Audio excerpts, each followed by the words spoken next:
भाग का लिखा कभी नहीं मिटता। हर किसी मनुष्य भाग्य भगवान कैसा रचता है यह तो केवल वही जाने। क्यों किसी के भाग्य में दरिद्रता, गरीबी, परेशानी रहती है और किसी का भाग्य में ऐसो आराम रहता है। जैसा इंसान का भाग्य वैसा ही उसका जीवन रहता है। क्या भाग्य का लिखा भी बदलता है? आइए जानते हैं। आज की इस कहानी से एक समय की बात है। देवभूमि नामक गांव में एक ज्ञानी पंडित रहता था। फिर एक दिन वह सोचता है कि वह अपने बचपन के मित्र से मिलकर आए। फिर वह अगले दिन अपने मित्र से मिलने उसके गांव जाने लगता है। उसका वह दोस्त बचपन से ही एक पैर से अपाहिज और जुबान से गूंगा था। उसे पंडित गांव से उसके दोस्त का घर लगभग काफी दूर था। वहां जाने के लिए बीच बीच में कई छोटे बड़े गांव पड़ते थे। पंडित रास्ते से अपनी खुशी में चल रहा था, क्योंकि वह बड़े दोनों के बाद अपने दोस्त से मिलने जा रहा था। चलते उसकी मुलाकात एक व्यक्ति से होती है, तो वह व्यक्ति भी पंडित के साथ सफर में चलने लगता है। उस आदमी को देखकर पंडित सोचने लगता है, चलो अच्छा हुआ, रास्ता आसानी कट जाएगा। और पंडित खुशी से उसे व्यक्ति को उसका नाम पूछता है, तो उसे व्यक्ति ने अपना नाम राकेश बताया। पंडित को यह नाम कुछ अजीब सा लगा, लेकिन उन्होंने नाम के विषय में कुछ ज्यादा उचित नहीं समझा। अब धीरे धीरे दोनों साथ चल रहे थे। तभी रास्ते में एक छोटा गांव आता है। गांव का प्रवेश द्वार आते ही राकेश ने पंडित जी से कहता, आप आगे चलो, मुझे इस गांव में एक कार्य है, मैं वह कर समाप्त करके आगे आपसे मिलने हूं। पंडित कहता है, ठीक है, और वहां से चलने लगता है। कुछ ही देर बाद खबर फैली, किसी व्यक्ति को बेल ने कुचल दिया है। जैसे ही बल ने उसे व्यक्ति को कुचला दिया, ठीक कुछ देर बाद ही राकेश पंडित के पास वापस आ जाता है। फिर दोनों चलना शुरू कर देते हैं। चलते चलते वह दोनों एक गांव के मुख्य द्वार पर पहुंच जाते हैं। गांव के बाहर एक बहुत ही बड़ा और आलीशान एक घर दिखाई देता है। वहां पर आराम करने की सुविधा काफी बढ़िया लग रही थी। पंडित के दोस्त का घर अभी भी वहां से दूर, और रात होने के कारण पंडित राकेश से कहते हैं, रात होने वाली है, सारा दिन सफर करने से तुम भी थक गए होंगे और भूख भी लग रही होगी, तो यहां पर हम भोजन करके यहां पर ही विश्राम करते हैं और आगे का सफर हम अगली सुबह जारी रखेंगे। राकेश ने कहा, ठीक है, मुझे भी यहां पर किसी को कुछ पैसे देने हैं, तुम भोजन करके आराम करो, मैं थोड़ी देर बाद आकर भोजन कर लूंगा। इतना कहकर वह वहां से चला गया। लेकिन उसके जाते ही कुछ देर बाद गांव में धुआं उठता हुआ दिखाई देता है और देखते ही देखते पूरे गांव में आग लग जाती है। पंडित ने हैरानी से सोचा, यह राकेश कुछ तो गड़बड़ है। वह जहां पर भी जाता है कोई ना कोई अनहोनी जरूर हो जाती है। यह व्यक्ति कुछ तो अजीब है। लेकिन फिर भी पंडित जी ने राकेश से कुछ पूछना उचित नहीं समझा। अगले दिन सुबह होते ही दोनों फिर से अपनी यात्रा शुरू कर देते हैं। कुछ समय बाद आगे और एक गांव आ जाता है। राकेश ने फिर पंडित से कहा, आप आगे चलिए, मुझे इस गांव में अपने मित्र के भाई से मिलने जाना है, मैं उससे मिलने बाद आपको आगे रास्ते में मिलूंगा। यह कहकर राकेश वहां से चला गया। लेकिन पंडित इस बार आगे नहीं गया। मैं वहीं खड़ा होकर राकेश को देखने लगता है कि वह कहां पर जाता है और क्या करता है। तभी थोड़ी देर बाद लोगों की चिल्लाने की आवाज सुनाई देने लगी कि एक व्यक्ति को सांप ने काट लिया है और उसकी मृत्यु हो गई है। ठीक उसी समय राकेश फिर पंडित के पास पहुंच गया, लेकिन इस बार पंडित से रहने गया। उसने राकेश से पूछ लिया कि तुम जिस भी गांव में जाते हो वहां कोई ना कोई अनहोनी जरूर हो जाती है, क्या तुम मुझे बता सकते हो, ऐसा क्यों हो रहा है? तब राकेश मुस्कुराते हुए पंडित जी से पूछने लगता है, आप तो मुझे बहुत ज्ञानी मालूम पड़े थे, इसीलिए मैं आपके साथ चलने लगा था, परंतु आप अभी तक नहीं समझ पाए कि मैं कौन हूं। पंडित ने कहा, मुझे पहले से ही शंका थी, तुम कोई आम व्यक्ति नहीं हो। अगर आप ही अपना परिचय देते तो मुझे आसानी हो जाएगी। तब राकेश ने जवाब दिया कि मैं लोगों के प्राण हरने वाला यमदूत हूं और यमराज की आज्ञा से लोगों के प्राण हरण करता हूं जिसकी उम्र पूरी हो चुकी है। पंडित को पहले से इस बात का की आशंका थी।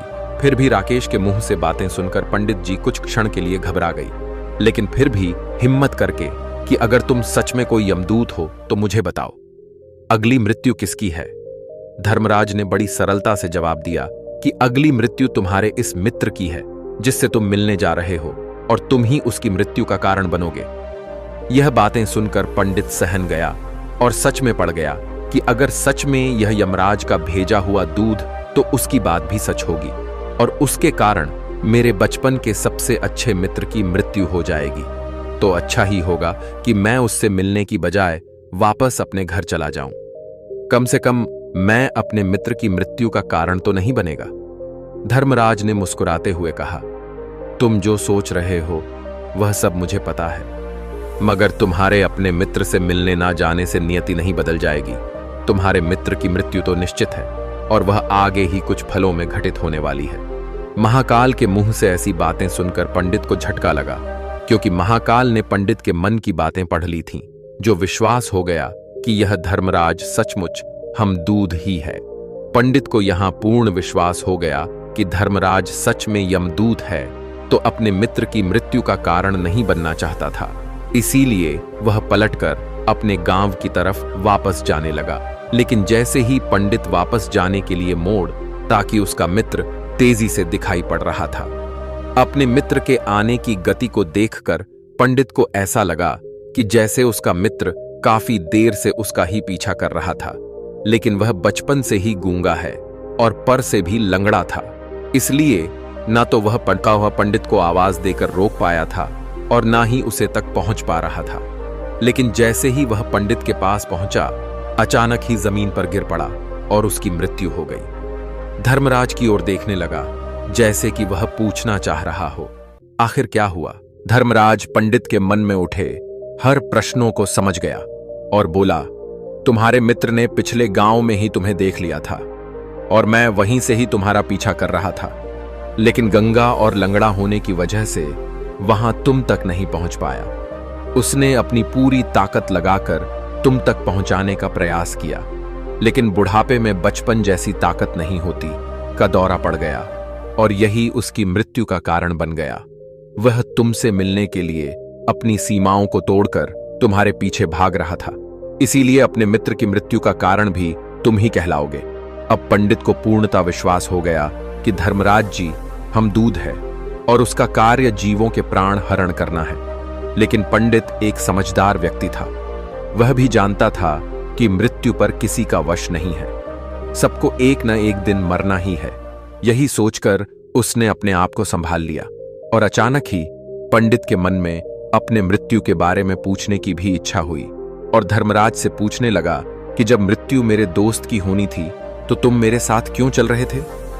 यह प्रश्न सुनकर धर्मराज जोर से हंस और बोला, मैं तो हर पल सभी के साथ चलता हूं, किंतु लोग पहचान नहीं पाए, क्योंकि लोगों के पास अपनी समस्याओं के अलावा किसी और व्यक्ति, वस्तु या घटना के बारे में सोने के लिए समय होता ही नहीं है। पंडित ने कहा, बता सकते हो कि मेरी मृत्यु कब और कैसे होगी? महाकाल ने कहा, हालांकि किसी भी सामान्य जीवन के लिए अपने मृत्यु के बारे में जानना ठीक नहीं है, क्योंकि कोई भी अपने मृत्यु के बारे में जानकर दुखी हो जाता है। तुम ज्ञानी व्यक्ति मालूम पड़ते हो। हमने जिस तरीके से अपने मित्र की मृत्यु को सहन कर लिया है, होता है कि तुम अपनी मृत्यु के बारे में जानकर भी दुखी नहीं होगी। तो तुम्हारी मूर्ति आज से ठीक 6 महीने बाद आज के दिन किसी दूसरे राज्य में फांसी लगने से होगी। और सबसे हैरानी की बात तो यह होगी कि तुम स्वयं ही खुशी से उसे फांसी को स्वीकार कर लोगे। इतना कहकर धर्मराज वहां से चला गया, क्योंकि अब धर्मराज के पास पंडित के साथ चलते रहने का कोई कारण नहीं था। इसके बाद पंडित ने अपने मित्र के शरीर का अंतिम संस्कार किया और उसके क्रियाकर्म करके अपने गांव वापस आ गया। लेकिन कोई व्यक्ति कितना भी ज्ञानी क्यों ना हो, अपनी मृत्यु के बारे में जानकर दुखी तो होता ही है, और मृत्यु से बचने का कोई ना कोई उपाय भी खोजना है। पंडित भी इसी तरह बचने का उपाय, सो पंडित ने भी वही किया। क्योंकि पंडित विद्वान था, इसलिए उसकी पहचान उसे राज्य के राजा तक थी। पंडित ने सोचा कि राजा के पास तो कई सारे ज्ञानी मंत्री हैं, वह मेरी मृत्यु से संबंधित समस्या का कोई ना कोई समाधान निकाल ही लेंगे। पंडित यही सोचता हुआ राज्य दरबार में पहुंच जाता है और राजा से सारी घटना के बारे में बताता है। राजा ने अपने मंत्रियों को सारी समस्या बताई और उनसे सलाह मांगी। अंत में सभी कितने विचार विमर्श करके कहा कि बात सही है, तो उसकी मृत्यु भी 6 महीने बाद ही होगी। लेकिन मृत्यु तो तब होगी जब वह किसी दूसरे राज्य में जाएगा, यदि वह किसी दूसरे राज्य में जाए ही ना तो मृत्यु नहीं होगी। मंत्रियों की सलाह राजा को भी सही लगी। इसके बाद पंडित ने रहने की सारी व्यवस्था महल में ही कर ली।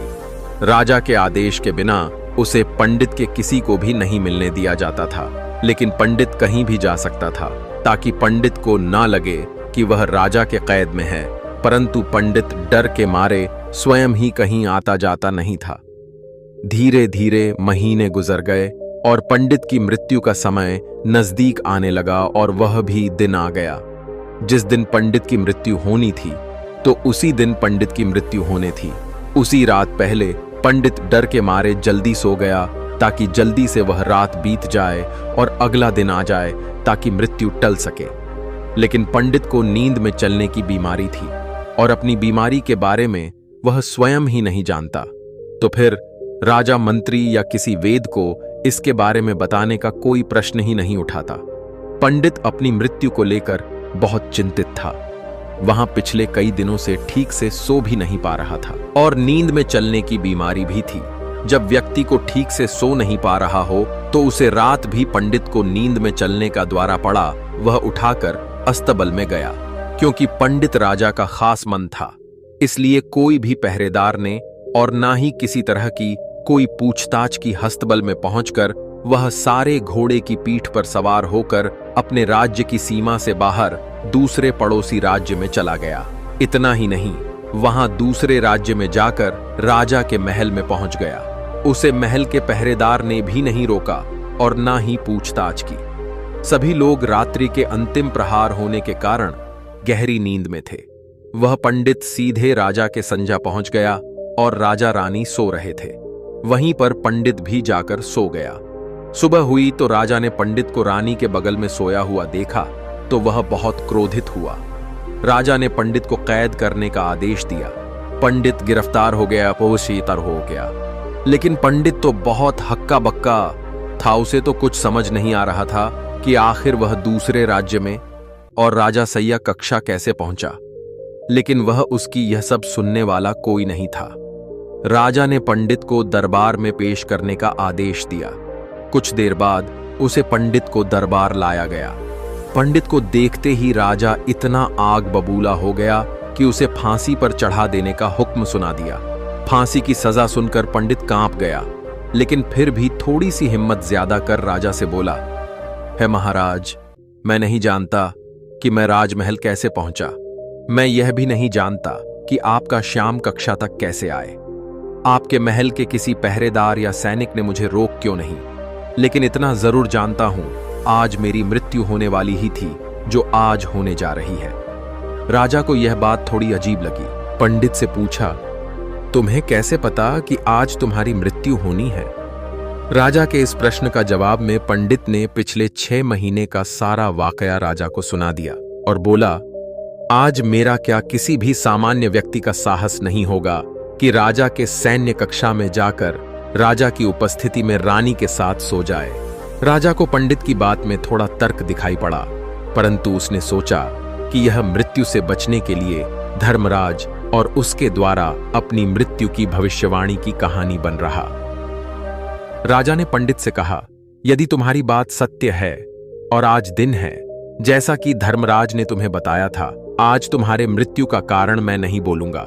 लेकिन यदि तुम्हारी बात झूठी निकली तो निश्चित ही आज तुम्हारी मृत्यु का दिन होगा, क्योंकि जिस राज्य से पंडित आया था उसे राज्य का राजा इस राजा का मित्र था। इसीलिए राजा ने तुरंत अपने सैनिकों को पड़ोसी राजा के पास भेजकर पंडित की बात की सत्यता का प्रमाण मांगा। भेजे गए सैनिक शाम तक लौटे और उन्होंने राजा को बताया कि महाराज, पंडित जो कुछ भी कह रहा है और सब सत्य है। पड़ोसी राज्य के राजा से पिछले से पंडित के रहने की सारी व्यवस्था अपने ही महल में रखी थी। पंडित राजा का खास मेहमान था। कल शाम राजा आखिरी बार पंडित से उसके कक्षा में मिले थे और उसके बाद यह इस राज्य में कैसे पहुंच गया, इसकी जानकारी किसी को भी नहीं है। इसीलिए उसे राज्य के राजा के अनुसार पंडित को फांसी देना ठीक नहीं है। लेकिन राजा के सामने यह नई समस्या थी, क्योंकि उसने बिना पूरी बात जान ही पंडित को फांसी की सजा सुना दी थी। इसलिए अगर उसने फांसी नहीं दी तो राजा का वचन का अपमान हो जाएगा। लेकिन अगर राजा की बात का मान रखा जाए तो बेवजह एक निर्दोष व्यक्ति की मौत हो जाएगी। राजा ने अपने सभी मंत्रियों से इस बारे में सुझाव मांगा तो मंत्रियों ने राजा को सुझाव दिया कि महाराज पंडित को एक काची सूट के धागे से फांसी लगवा दी जाए। इस धन का भी मन रह जाएगा और कच्चे सुख के धागे से पंडित को फांसी भी नहीं लगेगी और उसके प्राण भी बच जाएंगे। राजा को मंत्रियों का यह सुझाव पसंद आया और उसने ऐसा ही करने का आदेश दे दिया। पंडित के लिए कच्चे सूट के धागे से फांसी का फंदा बनाया गया और नियम के अनुसार पंडित को फांसी पर चढ़ाए जाने लगा। सभी लोग बहुत खुश थे कि ना तो वह पंडित मारेगा और ना ही राजा का वचन खाली जाएगा। पंडित को भी पूर्ण विश्वास था यह सुख के धागे से तो उसकी मृत्यु हो ही नहीं सकती, इसलिए इस पर चढ़ने के लिए तैयार हो गया। जैसा धर्म महाराज ने भविष्यवाणी की थी कि तुम खुद ही अपनी फांसी को स्वीकार करोगे, लेकिन जैसे ही पंडित को फांसी दी गई शुद्ध का धागा तो टूट गया, लेकिन टूटने से पहले उसने अपना काम कर दिया था। पंडित के गले की एक सुदी के धागे के झटके से कट चुकी थी और पंडित जमीन पर पड़ा तड़प रहा था। उसी पर उसके गले से खून ही खून निकल रहा था और देखते ही देखते पंडित का शरीर पूरी शांत हो गया। सभी लोग आश्चर्यचकित थे और पंडित को मारता हुआ देख रहे थे। किसी को विश्वास नहीं हो रहा था कि कच्चे सूट के धागे से भी किसी इंसान की मृत्यु हो सकती है, लेकिन घटना तो घट चुकी थी। नियति ने अपना काम कर दिया था और धर्मराज की भविष्यवाणी सच हो चुकी थी।